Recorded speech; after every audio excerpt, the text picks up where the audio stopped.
All right, I'm here with the DePaul legend Bobby Simmons, who was in attendance at the press conference today.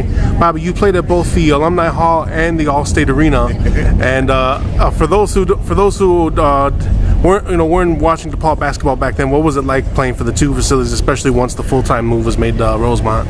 I think it was breathtaking. Like you said, I played the last game in Alumni Hall, and this is actually a landmark. It's a landmark. Actually, the building's not standing right now, but everyone who knows Chicago basketball knows exactly where the Alumni Hall was located. And from All-State Arena, or Rosemont All-State, it was great. I had the opportunity to play with two good friends of mine and come in and change Chicago basketball around. Of course, being a DePaul student, you could have a full idea of what was it like to travel from here at the university in rush hour traffic to get to Rosemont.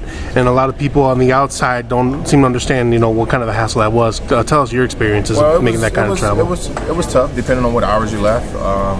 Normally, we would have to leave early in the day, or not go up the day before, in order to make the games and be on time and get there early for shoot-arounds and warm-ups and things like that. But I think for the family and the friends, the commute was pretty tough, depending on if they had to go to work and get off at 5, 6 o'clock, trying to make a 7:30 o'clock game. It was tough, dude, because it was rush hour traffic and freeways pretty much tied up. But with the change, I think the commute would be a whole lot easier from having access on the train, cabs, like you said, car service, your dead center, central location to all the freeways, and I think that means a lot.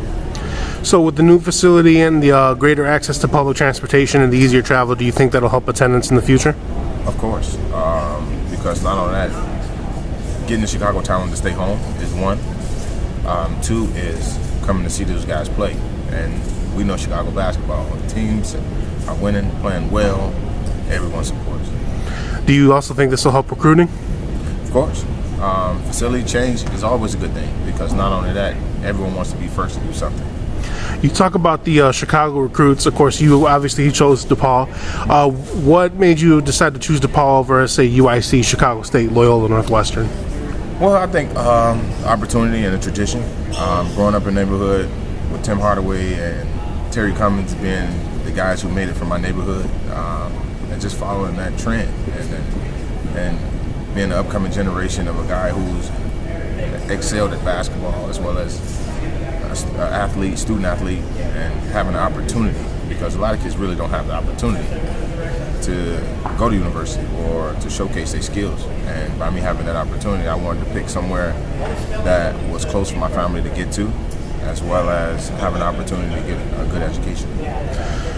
Of course, you played in the NBA, one of the many DePaul alumni to play in the NBA, had a lengthy career. Is there anybody on the current DePaul team that you think has a chance to play in the NBA in the future? Well, I think a lot of the guys has a lot. From Melvin, Brandon, you have Charles, you have Warrell.